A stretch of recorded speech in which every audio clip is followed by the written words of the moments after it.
Hello and welcome to Improving Student Attainment and Employability in the Philippines with Skills Education, a roundtable discussion held in partnership between Times Higher Education and Coursera for Campus. My name is Ashton Wemborne and I'm the Special Projects Deputy Editor at THE, and I'll be chairing today's discussion. So if you could all turn your cameras on, that would be very useful, and perhaps if you could introduce yourselves the first time you speak, that would also be great. If you'd like to get my attention or make a point during today's discussion, please just go ahead and jump in, or feel free to use the raise hand reaction that you can find on your screen. Higher education institutions in the Philippines have undergone dramatic transformations in the last 18 months, demonstrating a striking ability to adapt to a fast-changing world. If they can maintain this agile mindset when implementing skills training, students stand to benefit from better attainment and employability.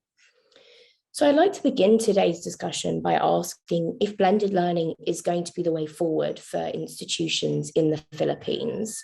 Maria, perhaps you could start us off today.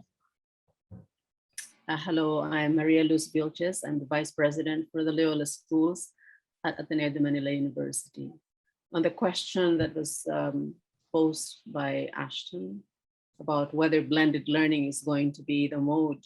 Well, first of all, I think the situation here in the country in general is that we're still on an online mode, fully online for most universities.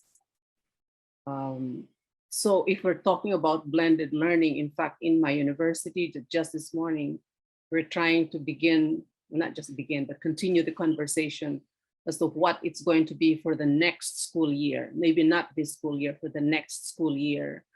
What sort of adaptive mode for online and on-site mode of learning we would like to do. So we're doing a lot of consultations. There's a concept paper, then consultations with faculty members, with students, with parents, and all the rest, so that we can decide on what to do for the next school year, which begins, in our case, with what we call intersession, or the summer term, in June. So that's where we are right now. Thank you.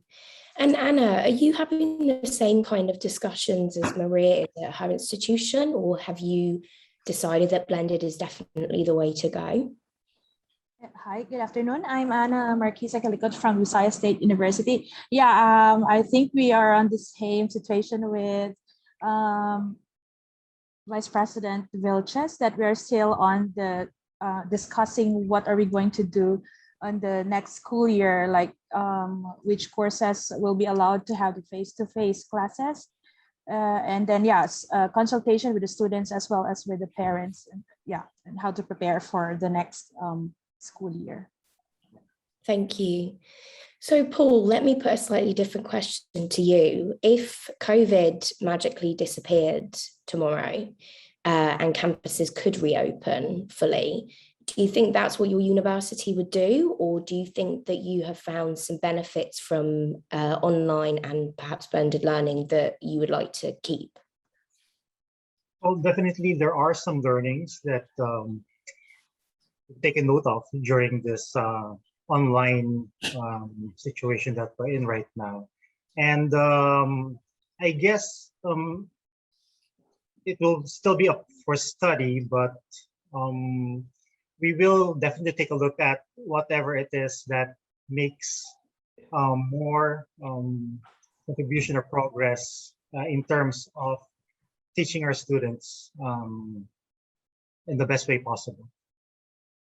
So it sounds like you've had quite a positive experience with the online aspect of, remote teaching. So could you let us know a few of the things that you're keen to keep moving forward? Well, definitely. Well, in terms of online teaching, we both have synchronous and asynchronous classes, and sometimes, it is profitable if we continue with providing teaching materials via online to different students, which should make, I believe, things easier for them. Giving student services being accessible online is also one thing that's definitely something that we should really look at, as well as some changes in the terms of we do our services, which being in an online situation would make things easier, quicker in terms of delivery of service for the students. That's great to hear. Thank you. Harold, I think if we can move on to you now on sort of the same question, it has remote working worked well for you? What will you keep moving forward? And perhaps if we could think a little bit as well about what really hasn't worked and that you're quite keen to move away from in the future. Well, it's if COVID will magically removed tomorrow, I think what is the first thing that we need to figure out is how academic policies are going to change. I think we're not talking about academic policies. We're always talking about how can we move to blended learning, but academic policies are not well discussed. I think that's the first direction that university should have in the Philippines. For instance, when Far Eastern University started its online learning strategy in 2014 or 2015, so we started to blended. We looked at different academic policies, like how do we treat attendance, how do we treat teacher training, faculty evaluation, so all those things. I think that's the most under discussed. We keep talking about what learning management system should be used, or how do we translate instructional materials into online instructional materials. But what I think we should start talking, well, that was our experience at Far Eastern University, is to look at the preparedness of academic policies. So our experience with blended learning started in 2014. And when pandemic hit, it was quite easy for us to transition March of 2020, but this is not to say that there were no challenges, because our learning management system is quite robust and structured. So we focus more of our attention on academic policies rather than pushing the faculty to use learning management system, because we have that experience. Yeah. So yeah, I guess academic policy should be first thing. Yeah. And in terms of those academic policies, is there something that perhaps was in place early on in March, say 2020, that you've adapted, having learned that it just isn't working for staff and for students? Say it again. You said that does not work? Yes. Was there anything that you learned that you needed to just adjust moving forward in such a kind of mass remote learning environment? Yeah.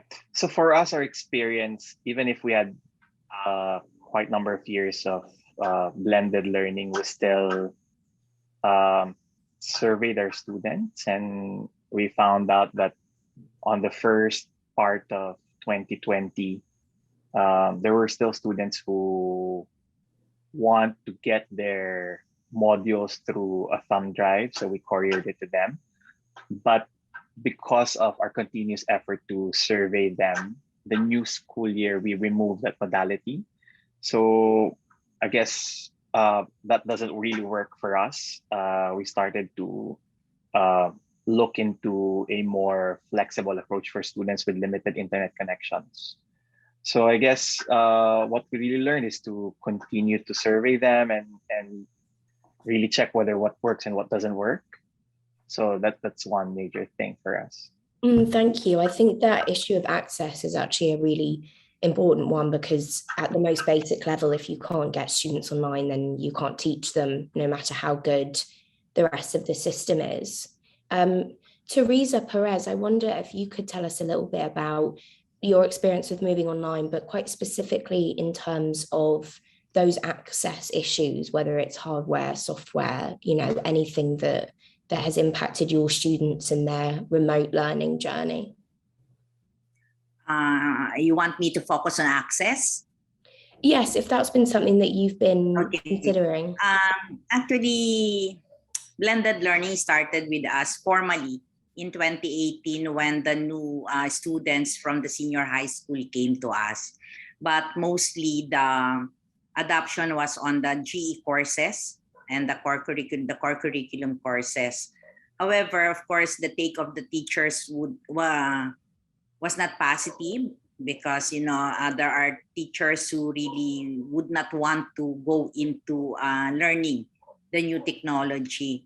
No, so however, when the pandemic came, so our faculty members were forced. They don't have any other way except to be able to learn how to use the technology. So the summer of 2020, the summer of 2020, for 2 months, we had the faculty development program for all the faculty members of CEU, the lecturers included. So there are about 600 teachers, and we call it TETRA all, the teacher training for online teaching, online learning and teaching. And so, and the output actually of that also were modules, no? So were modules. So we started actually, the training started first with the recalibration of our syllabi, because, you know, the one that we are using in the face-to-face are too long. And then, so we did teacher training, and so teachers were a little bit apprehensive for school year 21-22, and initially there were some questions, but we have also established a team who will assist both faculty and students. No, yes, what we did not what we did also during that summer was to talk to our telcos for access in the internet connectivity. No, so we talked to telcos, both Globe and Smart, to ensure the whitelisting of our LMS so that our students will get a little bit of savings in terms of the connectivity. So we talked to them, and then we offered them to our students. So we really told our students, we talk about SneakerNet, the one FEU did, the thumb drive, but we really did not implement because we did not get any positive feed response from our students in terms of that SneakerNet. So we call it SneakerNet. So we, all of our students did online teaching and learning. And what we did also was to ensure that the experience of our students will be better, so that they are not going to complain, because we read a lot of complaints really. We, from different universities, our students are not exempted. Yes, they do complain regarding academic freeze, etc., and all those mental whatever. So actually in CEU, we divided the semester into learning blocks. So we have 4 learning blocks, and per learning block, they are only taking 2, maximum of 3 courses at a time.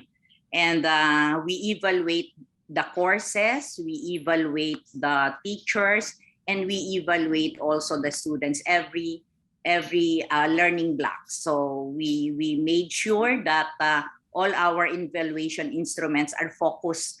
We have to recalibrate also our evaluation instrument this time, focus on online teaching and learning. And so access, we don't have too much problem, except for our students who are in the provinces. Because really there are some places in the provinces, I think up to this time, the connectivity is really not good. So that's why in our learning blocks, we have one learning block is about 5 weeks. So there will only be 5 virtual classes. So the first day of the virtual classes, that's every Monday, and the rest is asynchronous. However, faculty members are available during the schedule of their courses, online also, so that if students would like to ask questions, they have inquiries, they would like clarifications, then the teachers are available. So this way we also solve the problem of access, so that students will be able to study during the time when internet connection would be better in their places.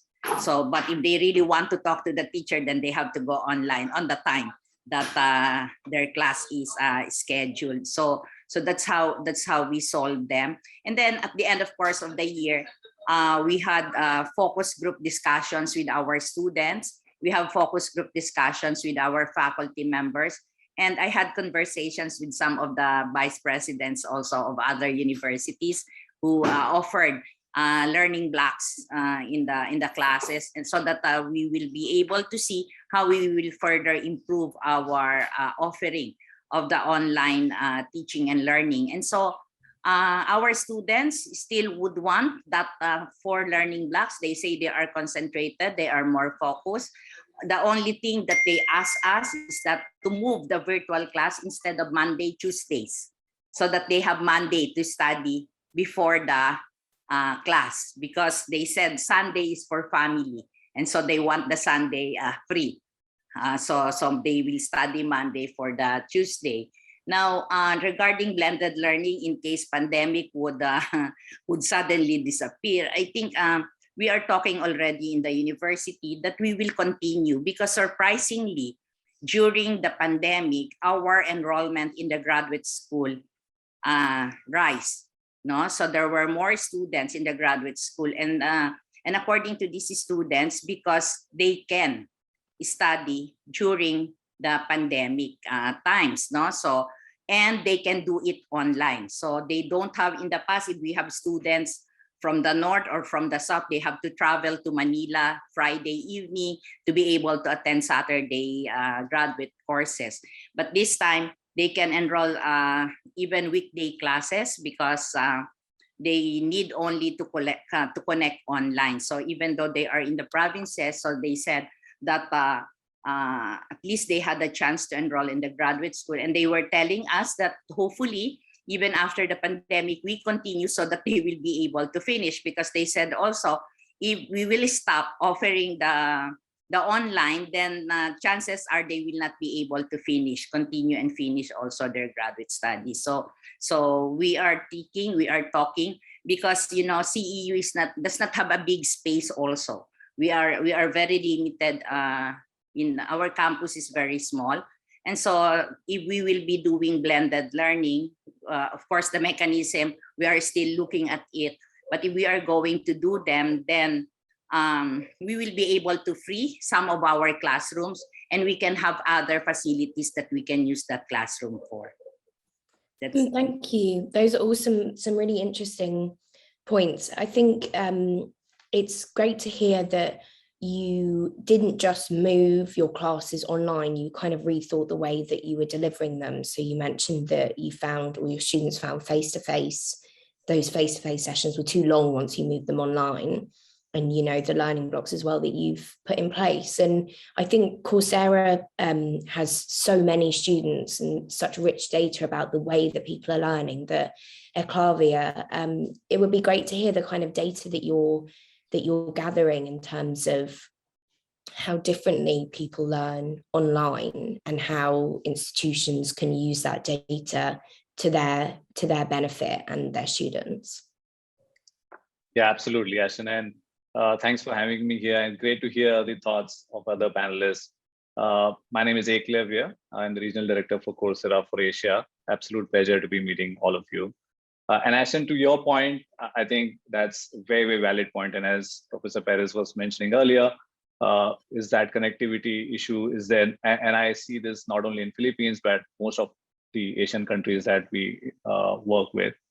And that's where we've seen that when we made this platform available to the students, almost 70% of the students were using their mobile network to connect and learn asynchronous on the platform. So while in the synchronous teaching, you have to be present in the same duration of the class when it starts from 11 to 12, for example, what do you do if there is no internet connectivity? And we've seen on our platform that because of the asynchronous nature of learning, the students were able to do that course even when they were facing issues related to connectivity, because they could complete the course offline using their mobile network. And there are a few more points around the connectivity as well as how the students are learning. But I think one more important aspect, in addition to what we heard from Dr. Perez as well as Professor John, is the employability aspect. And would love to hear the thoughts of the panelists, how they're thinking about it, and also share our perspective on the employability aspect of the students. So I can do that now, but completely leave it to you, Ashton. Or do we want to get the feedback first from the panelists, or do you want me to share that right up front? I'm happy to hear the information that you've got. I think it seems like a good time. All right, perfect. Yeah, and so just some of the context in terms of what we are seeing when we work with universities across the Asia region as well as globally, and that echoes the sentiments and the thoughts that were mentioned earlier. So we did hear Professor Perez and Dr. John earlier talking about the growing blended learning that's happening off the campuses. And that happened accidentally for most of the universities across the world in March last year, because the universities were in a way forced to move to online. While some of the universities were already planning to move online, most of the universities across the world were forced to do that. The other piece was improving affordability. And again, we've seen that many universities who either were thinking of expanding their physical campuses put on hold those plans, because they suddenly realized that moving to online gives them greater flexibility. They could accommodate more number of students when they move online as compared to a physical class. So that also helps the universities to provide more affordable teaching and also increase the number of students that they have in each cohort. The other piece is around the faculty development, and this is very, very important, given that we've seen in the last 18 months or so, the faculty, the part of the faculty across all the universities have done a phenomenal job. Most of them were not equipped to move to online learning. And that's where I think supporting the faculty becomes equally important as universities are looking at blended learning going ahead. But finally, the very, very important point is around employability. Given the automation that we are seeing around us, and also the pressure on the job world that we are seeing in the times of COVID, it's very, very important that we help the students to be prepared for employability. And that is even more important because the nature of jobs is changing. If you look at these two data sets here, on the left, you will see a report from World Economic Forum, and it kind of picks the top 5 jobs that are seeing increase in demand.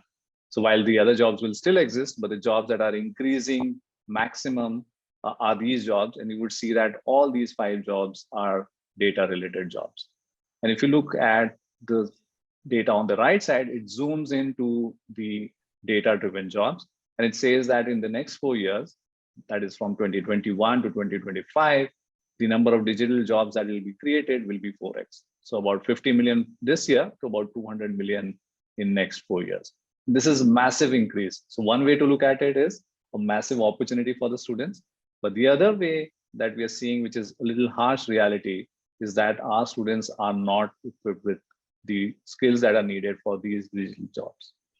And that is becoming clearer more and more as we hear the companies and CEOs of companies such as Apple, Netflix, etc., which are saying that they do not find the right skills in almost 50% of the students. And that also we are hearing from the companies that we work directly in the Asia region. So the HR leaders and the business leaders find it difficult to hire students purely based on skills, because obviously the skills required are changing very, very drastically.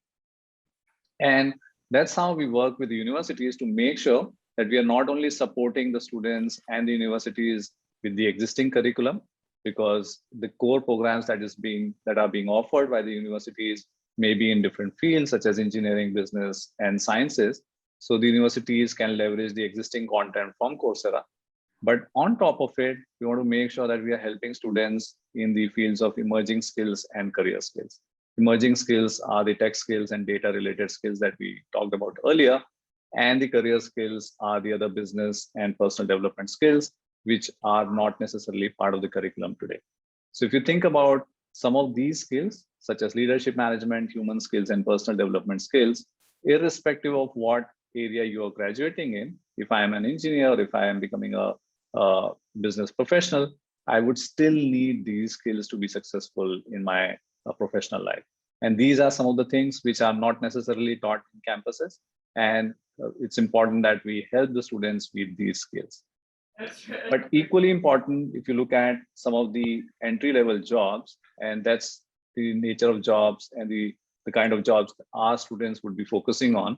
The good news is, if you look at on the left side, it says the kind of jobs which are the entry-level jobs which are in most demand when it comes to the hiring happening right now. And for each of those jobs, the average duration to acquire the skills is around 50 hours. So if I want to become a product manager or data analyst or a web developer, if I can do a focused learning, it may take me about 50 to 60 hours to acquire those skills. And the content which is provided by the leaders in the industry, such as Facebook or Salesforce or IBM or Google, is available for the students. And these are the companies which are well respected. These are the companies which are hiring either directly or through the companies which want to focus on these skills. It's possible for students to not only acquire the skills, but also get the professional certificate that helps them in their careers. The other thing to look at it is the skills. And as we talk to the corporates, it's becoming more and more clear that the corporates are not looking just at degrees when they hire students, but they are looking at skills. And the problem starts there because obviously the students don't have a lot of insights in what are the skills relevant for each of those roles. And what we've done at Coursera is to make it simple, both for the universities and the students. We have defined skill sets. There are 300 plus skill sets. And the one example that you're seeing on screen is that of a data scientist. So for example, as a student, I want to become a data scientist. I don't have to do a guesswork on what are the skills relevant to become a data scientist. So the skills are already defined, and the proficiency level of those skills is also defined. So to become a data scientist, I need to have data management skills, mathematics skills, statistics skills. And to acquire those skills, there's already a predefined learning plan. So there's no guesswork here, both in part of the faculty or the student. I exactly know that these are the courses that I need to take. And if you also see on the top right, there's a target score. So as I start doing the course, doing the assessments, and as I complete the number of courses, the target score moves. So that's a great indication for the student that they are moving in the right direction to become a data scientist. But it also helps them to look at what are the courses that I need to take. So these are the courses that a student would take, for example. And in addition to that, they will also get an opportunity to do hands-on learning. And this is very, very important when we talk about students, because in a physical world, they could go to a laboratory, but in an online world, specifically if they want to develop digital skills, they need to have access to virtual labs, or they need to have access to a simulation environment. And today on Coursera, we do provide that. So there are 2,000 plus Coursera labs available on our platform. So a student who wants to learn a Tableau or want to learn about R programming, they can actually work on a real piece of software using a virtual desktop. So it's not only just doing a course or seeing a video or doing the assessment, but actually doing hands-on learning to acquire those skills. And the other thing that we've seen in the past is the universities would tell us that we have X number of students with these certifications, but is there a way for us to share this information with the industry? And this is now made available through Coursera platform, that you can not only track the skill that the students are developing, but also show it in the form of some of these dashboards that you're seeing here. So you can actually track the number of students by proficiency, by skill, but you can also look at the development that has happened over a period of time. And the other important piece is you can also do a benchmarking. How are the students in your university performing compared to the other students across the world, so that you can take some course corrective actions. So I think in a nutshell, the universities that are working with us and the universities that we are partnering with are working in two areas. One is purely as a career services. And this is very, very important, given that the tech skills change every 2 to 3 years, is we help the students to acquire the skills that are relevant for career. And the other piece is around curriculum integration, because you can't move the physical content to an online content immediately. Also, a lot of universities may not have the faculty to teach some of the new areas. And how do we make sure that the existing content which is available can be leveraged for the curriculum as well? So this is, I hope it answers some of the questions that the panelists might have. And Ashton, you also referred to some of the points here, but happy to hear the feedback and also some of the takeaways from our panel members. Thank you, Clavia. That was a lot of information, but very, I hope very useful. And I think in particular, your points on employability skills are something that are really important to students at the moment. And so institutions should be taking a lot of time to think about that as well. So I'd like to speak now about how institutions can define and then embed employability skills into course curricula rather than kind of tacking it on the side.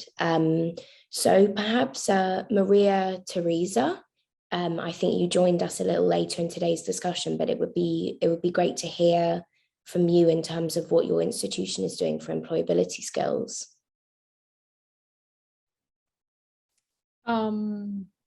Employability skills. I think it has to do also with the way we tackle this is has to do with like the way in which we do our curriculum mapping, right? It starts from understanding what those skills are, and we are always talking about, you know, reading material much like what was presented from Coursera, and identifying the skills which we are told industry is looking for. And we kind of weave it into our, when we map the curriculum to see whether those skills are targeted. And then,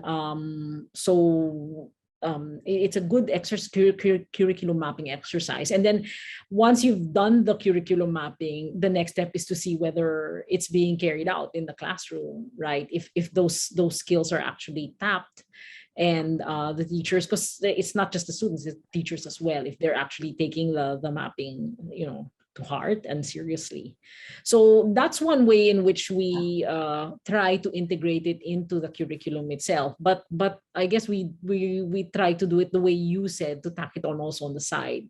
So to create other programs that that remind the students that these are the skills that you know, employers or employees are looking for. And let's see how we can develop it, or at least raise awareness within the students that that's something that you need to develop. So both curricular through the mapping, and then also programs like in our university, we have many of those talks, and we have many, you know, tacked on programs just to remind the students that, you know, develop this as well, and it will be good for you if you're interested in looking for a job later on. Thank you. And Loreen, also welcome to today's session.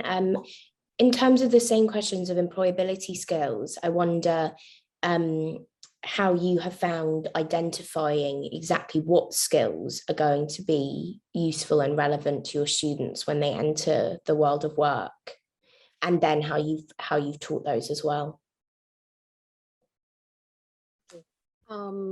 We emphasize lifelong learning. So we have internship programs, first of all, that are embedded in each academic department.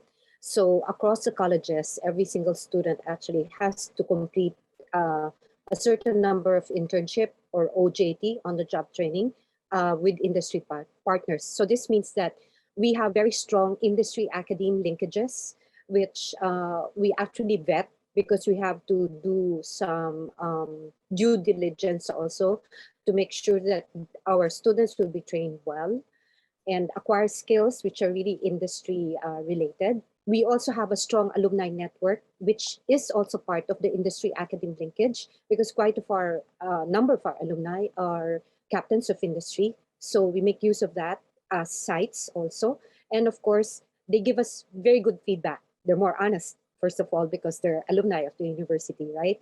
So they tell you upfront if hey, your program is not relevant. It's not meeting, the demands of industry. You need to train them more on this. And I've had some very good interaction between industry partners who are alumni and also friends with academic heads. And one of the things we found out was like the academics had already killed the program, thinking that it's not marketable. But when they met the industry partners said, no, don't kill that. That's exactly what we need. So you're not overtraining them. That's what we want, okay?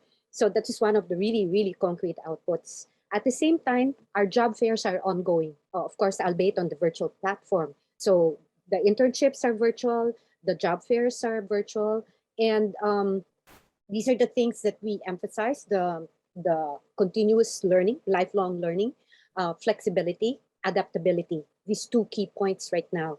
So aside from the specialized skills per discipline that was mentioned earlier by Mr. Bave, remember the different industries, aside from the hard skills and soft skills, we actually emphasize flexibility and adaptability, especially because we have very strong mental health programs that we deliver to everyone actually. So we deliver it for faculty, of course, because they're responsible for teaching our students. There are a lot of specialized programs for our students. We actually developed REACH, which is a specialized program tackling academic, research, and also social engagement areas, which are core areas for our work. And so we made sure that the kids are not just coping with classes, but we follow their mental state, their emotional, psychological state. So sometimes we declare, like we actually request the faculty to do asynchronous instead of synchronous classes at certain parts of the calendar because, well, while faculty do schedule when to have each one, we do sometimes encourage and suggest certain weeks to go asynchronous, especially when the stress levels of the students rise. So we're in direct contact always with the student government. So they give us initial feedback about what's happening. At the same time, we have evenings with industry partners, like the College of Business, for instance, just finished last week, Friday. It was a sort of, what call that, an evening with partners to thank them for for being partners, collaborators in the internship programs. And so they get to talk about what happened. They give us feedback at the same time. So both positive as well as negative feedback are given so that we all learn from the experience of the internship that just finished in the past term. So we try to get as regular feedback as much as possible. So every term there's feedback. We do debriefing of interns also. Of course, this is done on a randomized basis because, well, the logistical demand, when you do it to everyone, but it's enough at least to do an FGD with a sample so that you get at least a feel of what's going on. So I also personally recommend blacklisting industry partners that do not fulfill the requirements for internship, because I don't want people to think that just because we have industry partners who volunteer to be there, they shouldn't be checked, right? Because our students are supposed to be getting something out of it and not just being used as, the hired help, although they get an allowance of sorts. And so there are a lot of considerations in not just exposing the students, to the skills acquisition, but we also want to protect them and make sure that the industry partner really does their job. Thanks. Thank you, Lorraine. That was really interesting and great to hear about that kind of safeguarding and wellbeing support as well. Aloysius, I think Lorraine also raised a lot of points about those partnerships with industry. And I think if we're talking about developing employability skills, then having a close partnership with the employers is certainly an important one. So I wonder if at SBU, what kind of industry partnerships and employability support you're giving to your students. Perhaps he's not here with us, not a problem. So we can return to Maria Luz on the same ideas about employability skills and especially those industry partnerships. Thank you very much. I was very impressed with the presentation, especially that one large panel that is occupied by soft skills. You know, those competencies that can never be toppled over by any technology, digital skills. In Ateneo de Manila, that's embedded in our curriculum, which is really largely liberal arts-based. 2/3 of the curriculum, 2/3 of the pie, are shared by the entire population of undergraduate students.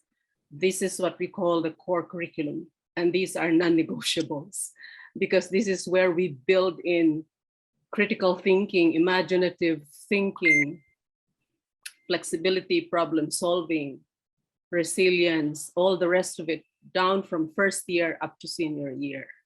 So that's very much in there. And even whether you are in the sciences or you are in business, people speak the same language and have their same competencies. So when they are in the field, in the industry, they can go from one sort of job to the other, because communication skills are very important.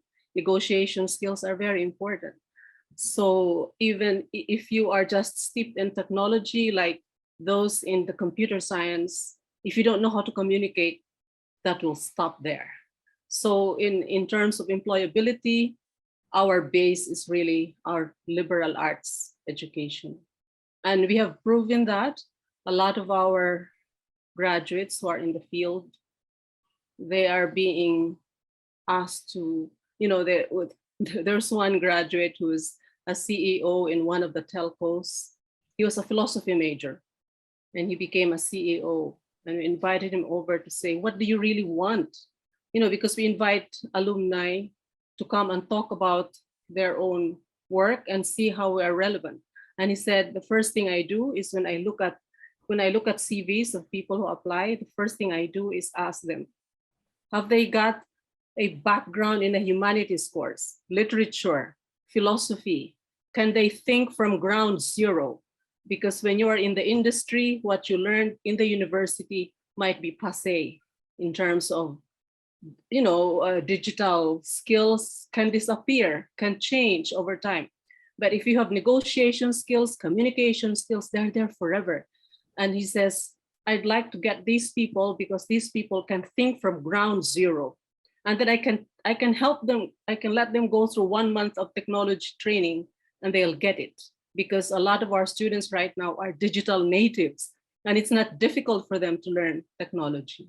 So for me, my take on employability is really go to the basics, because later on you will learn on the job these other skills. Thank you. Thank you, Maria. That's really interesting to hear.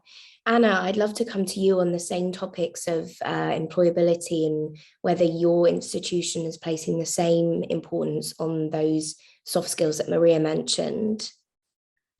Yeah, when it comes to VSU, we also included these soft skills that they've been mentioning. So we tried to look at also when it comes to the skills that is specific for each degree program, we try to look into whether it attains the national qualification framework, which I think is included in our each syllabus for each degree courses. So like we have common program outcomes for all the degrees, and then it becomes specified. I mean, the skills that the students has to learn. So one from general approach. So all degree programs should meet this program outcomes, so the skills. And then it becomes more specific as we go to each degree courses. So we also have this on-the-job trainings. And yes, when it comes to our curriculum, we try to revise our curriculum with a consultation with the different stakeholders, so like alumni, people from the community, so we can check if we are like providing the students the skills that they need when they go to the employment. Yeah. Thank you. Thank you.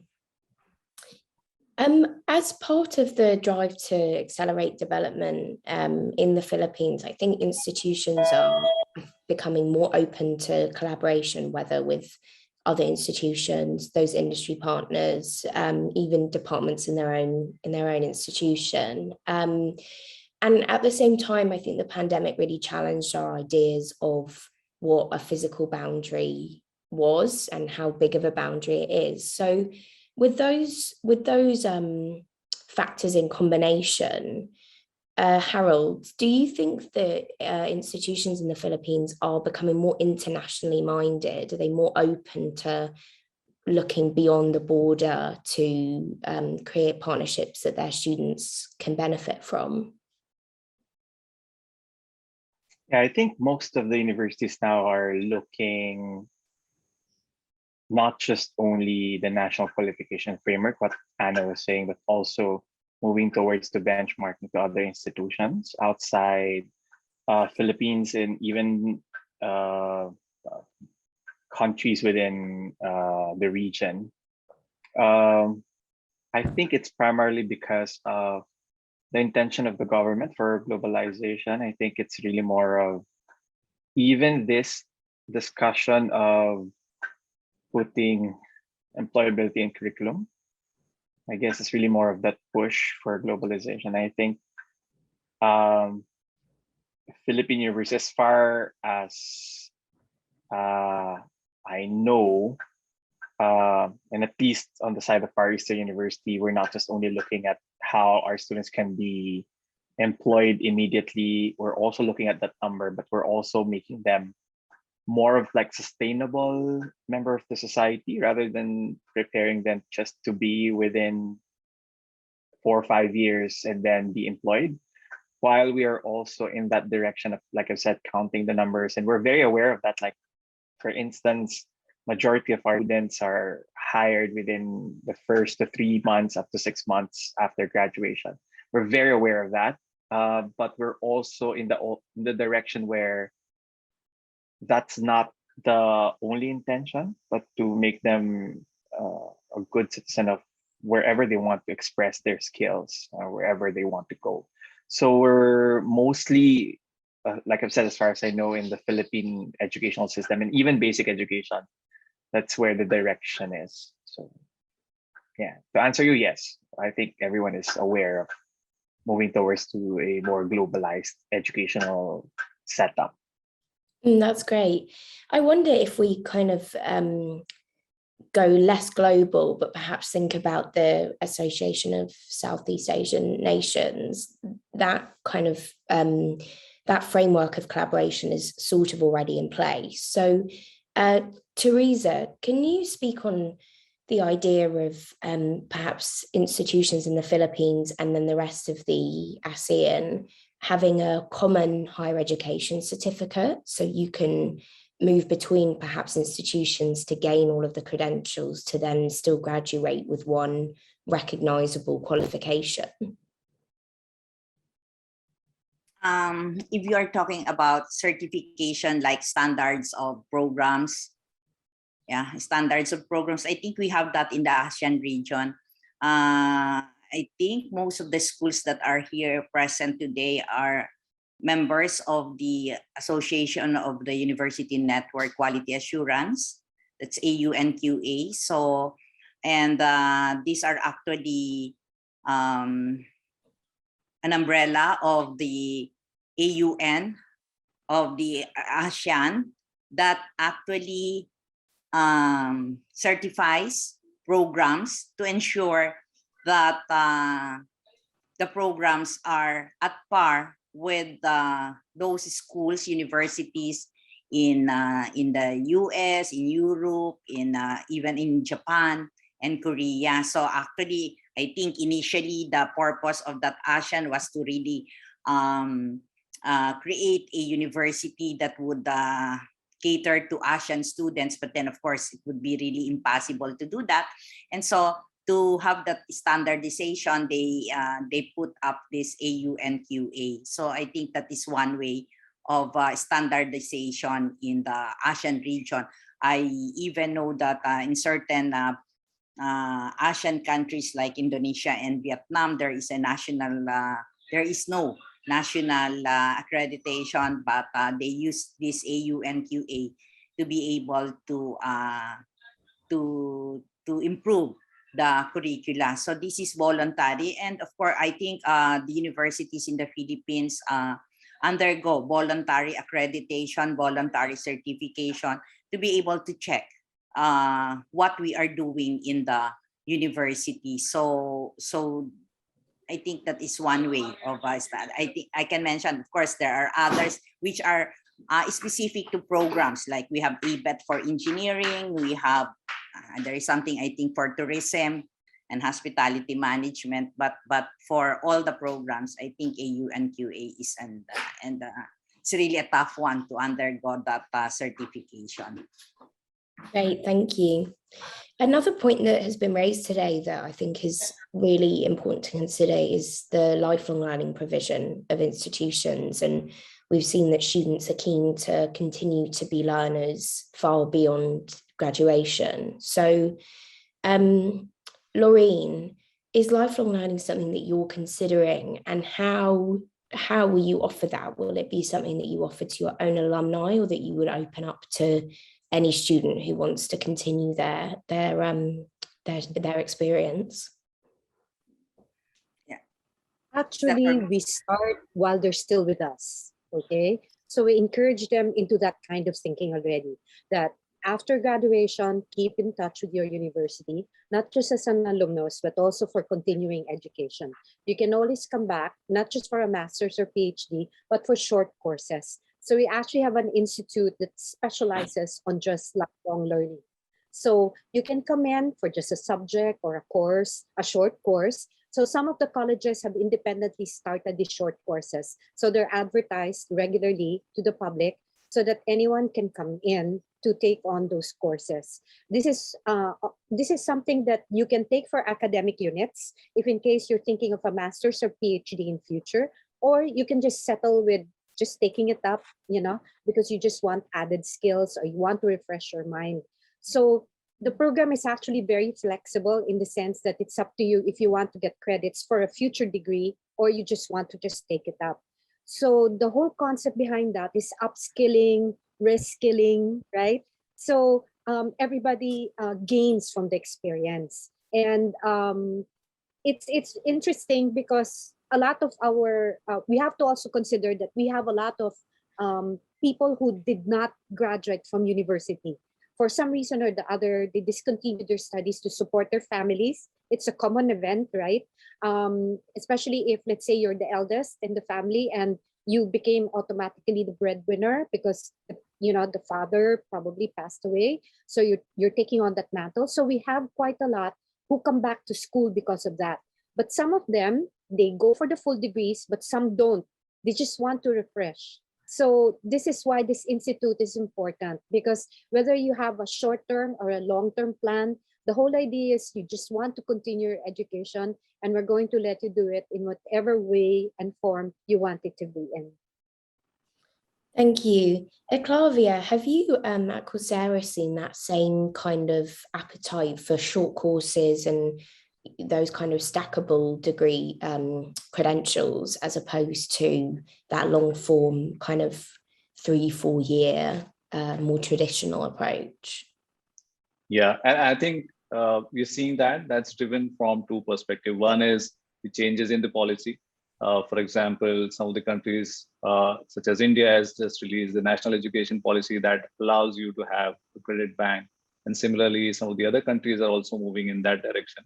So, but that's something that takes time, right? So policy making doesn't happen overnight. It happens over a period of time, but we are moving in that direction.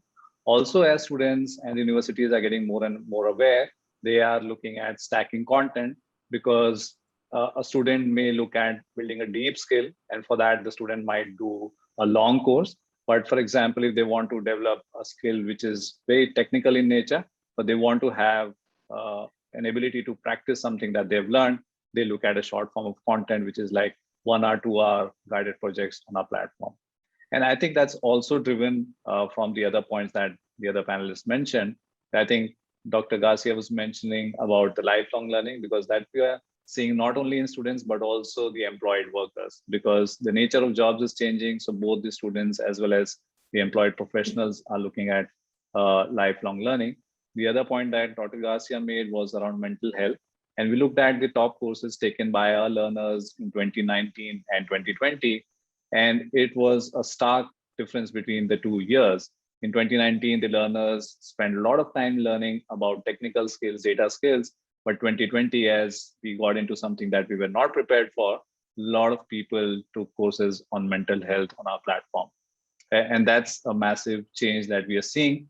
And it also correlates to the point that Dr. Maria made around importance of soft skills, human skills, because two things are happening. One is the nature of jobs is changing, and that's why it's very, very important for students to build digital skills for sure, because the nature of jobs involves digital skills.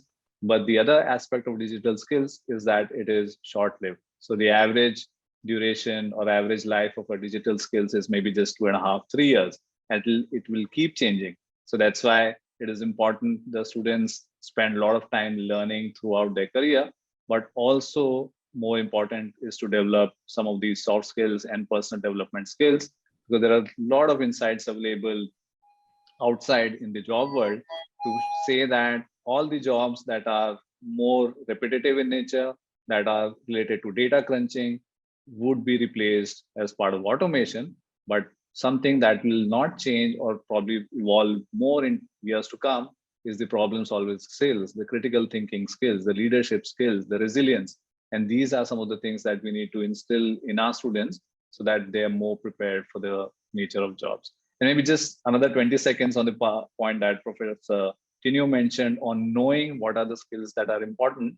And that's where most of the universities are kind of grappling with, is they hear a lot of words, right? Data science and AI and machine learning, but not sure what skills are relevant for which industry, which role.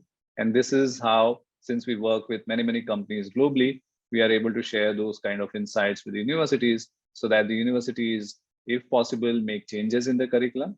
But if not possible, then at least include some of those aspects of learning for the students so that they are able to pursue some of those careers based on the indication that's there available in the industry. Thank you, Clavia.